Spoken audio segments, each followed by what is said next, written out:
Obviously, kind of an elite challenge last week in terms of just moving the ball and stuff. Kind of what did you see from Jordan in the offense when you went back and watched tape? Well, I mean, we knew going in that it was going to be a challenge, right? I mean, the thing about Clemson's defense is they have elite personnel, and they're extremely well coached, and they never give you the same presentation ever. Everything is a movement, and they have so many different moving parts. So we knew it would be a challenge. I thought our preparation was great. I thought our plan was really good. We wanted to really shrink the game.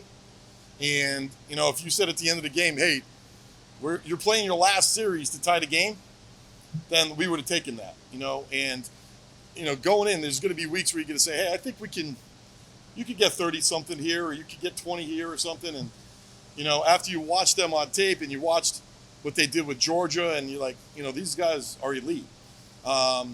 So I felt like, going in, that was going to be the plan. You saw us in a huddle for the first time, I think maybe in 20 years. First time I've ever huddled. We gave them different presentations. And it's critical with those guys that you can't let them see the final picture, right? So you saw us move a lot and then snap the ball. So I thought it was really good there. In terms of Jordan, I think the thing that I'm, so proud of him is he takes care of the ball. And he hasn't made a lot of bad decisions. He missed a few that we should have had. But he did a good job moving around. That front, again, is very active. And you see that big number 11 come running at you with bad intentions. He had to make that kid move a lot. But I thought he's such a competitor. I mean, at the end of the game, he was basically laying on the field exhausted. And, I think all of our guys were. They spent everything in the tank. And, in the prep, we said, listen, we have to make this a 15-round fight. We have to go in there and just keep body blowing them and stay in it and make good decisions. Don't turn the ball over. Run the ball. If you have to punt it and change the field, that's okay, right? And then try to hit some shots. We called a bunch of shots, and they kind of slid off, or we couldn't get one off or whatever. But you're going to have to be really elite to score that many points on them, like Ohio State did the year before. So I was really happy with that. I thought we managed the game well, and ultimately came down to the end, and we were in position to win it. Coach, of course, the North Carolina defense has shown that they can be susceptible to the run at times. Just going into this matchup, how important is it to establish the line of scrimmage early? Every game is. They present a much different challenge than Clemson. They kind of just are big, burly, come right at you, try to knock you back. Not as much twisting and moving. And they play a ton of man coverage.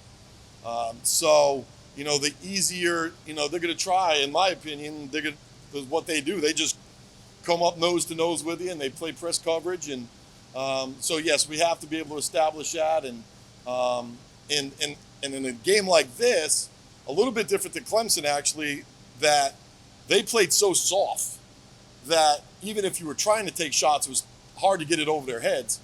And we were throwing hitches and stops and things like that, where Carolina's going to, they're going to get up nose to nose with you, and they're going to challenge you to beat them down the field.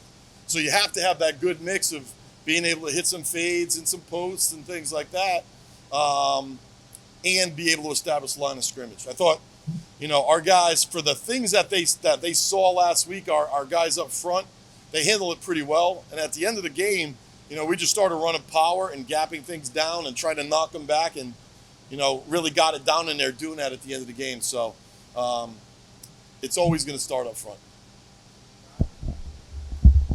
You got Dylan Devaney back for the first time. What does he add to what you do with your offense? Yeah, he made two really big catches for us. Coming out of the break, we go sitting there for 2 hours, and that was the play that we schemed up. They kind of were in the right defense that we thought that they were going to be in coming out. I knew that they were going to come after us. And he made a nice little catch and got it down in there, ran some good routes. And then Dylan Leonard got kind of banged up a little bit, banged his knee up a little bit. He had a big bruise on there. So he went in and played well. I mean, he's a big guy. You know, he covers people up in the run game. And he is a really good athlete as far as being able to get open and have some savvy in the pass game underneath. So we're happy to have him back. When you kind of look at this game and your quarterback situation with Jordan playing so well and Jeff, kind of how do you manage that? Is it still kind of an open competition, or do you look at it as Jordan's job to lose now, or how do you look at it? No, I look at it as who's going to give us the best opportunity to win the game, you know?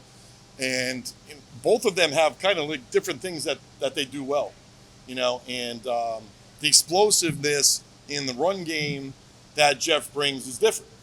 You know, even in the first game, you know, the first 2 carries he had like 25 yards or whatever. So, you know, there's a different skill set there.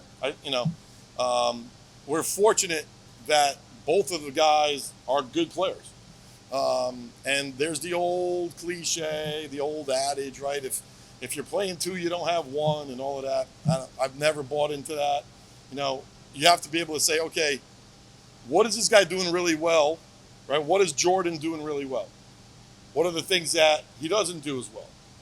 What are those things that Jeff is doing well, and kind of balance it, you know? But we have to make an evaluation week to week based on what the defense is, what we think we're going to call, and say, these guys give us the best opportunity to do it, you know? In that game, Jordan was just managing the game so well, and the defense was playing out of their minds, right? So we're like, hey, listen, if we keep this thing right where it is, you know, we have a chance to, you know, try to pull this thing out at the end, you know. So I'm really happy with both of them. And, you know, you guys aren't at practice, but I mean, Jeff made a few throws yesterday where he's back healthy, and so, you know, we're fortunate that we could put either one of them out there. Coach Patenaude, similar type question, reference your running back room. What's the prospect of Dante Smith getting some more touches? Tell you what, man, every time that guy gets his hands on the ball, he's making plays, right? So, again, part of that evaluation is, what does he do really well? And how can I get that piece of it into the plan, you know? And that's a really good problem to have, because now you're saying, okay, we're going to give that to Dante and not to Jameer, right? So now you have 2 of those guys that could kind of do the same things. But then you have JP running the ball downhill, and Jamias was playing great, you know, 2 weeks ago. So that's a good piece to have. And, you know, the question always comes up, especially with our guys, about 2 backs and, you know, can you get these guys in and out, and how do you use all of those pieces? And that's really the fun thing right now with watching those guys. I mean, when we ran that screen, you know, it was like, Dante, you're in, you know? And we throw it to him, he makes 3 guys miss when we get a 15-yard game. So you have to really look at what they're doing defensively and what are your pieces, and see how that all fits together in this plan, which is totally different than the first 3.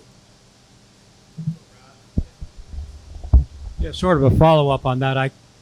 Is that a difficult situation for you to decide who should be on the field when you have backs like, you know, Gibbs and Mason, and do you leave a lot of that up to coach choice as to who should be on the field? I would say it's much more difficult if you don't have any and you're trying to find somebody who can play. I think the challenge is finding and defining a role for each one of them, so that they know going in, this is what we're doing. And if the flow of the game stays the flow of the game, okay, well, we're going to go in this series and we're going to do this, or we're going to have this set of plays, and this is going to be kind of focused around your ability on these plays. And then maybe the next series you're in 2 tight ends, you know, just to present different pictures and those type of things, or, you know, move guys around, put them in the slot, move them out of the backfield, that type of thing. But it's a great luxury to be able to have that. And it's fun on, you know, Monday night and, you know, Tuesday night scheming them up. We're here till 11 o'clock at night, and we're watching it and saying, hey, this is something we could find here, or we did this last week or 2 weeks ago. They're going to plan for this. Let's have the alternate to that play, and that's kind of the chess match that happens each week with a different D. Kind of along those lines, and we've talked about these sort of things before, but like after they had the safety, you got the safety and you're kicking away, there's a choice of do you fair catch or do you run it? And, obviously if one doesn't work, it's like, oh, they should have done the other thing. But kind of what was your thought process? And with the first play, it looked like maybe you had something cooked up and what was going to happen. And At the end of the game? Right, I'm sorry, you had to throw it down, I guess. So that's a tough situation because of the time on the clock.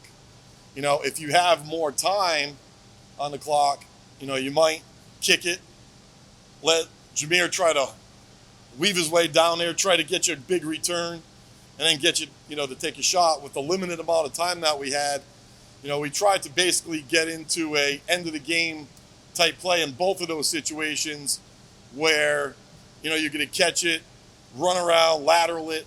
We practice this play all the time, kind of the end of game play. And then we missed the throw. And so the rest of the play is dead if you don't get the throw. We got a little pressure and missed the throw. And then at the end, you basically you have two choices, right? You're either going to try to throw it underneath, catch it, and razzle-dazzle your way all the way down, okay, which happens, 1 out of 1,000. I don't even know. I mean, I'm not, I don't know what the math is. Or you're going to try to take a shot and throw one down the field on a Hail Mary, so I'm just so proud as I look back on it that was where we were at the end of the game, so.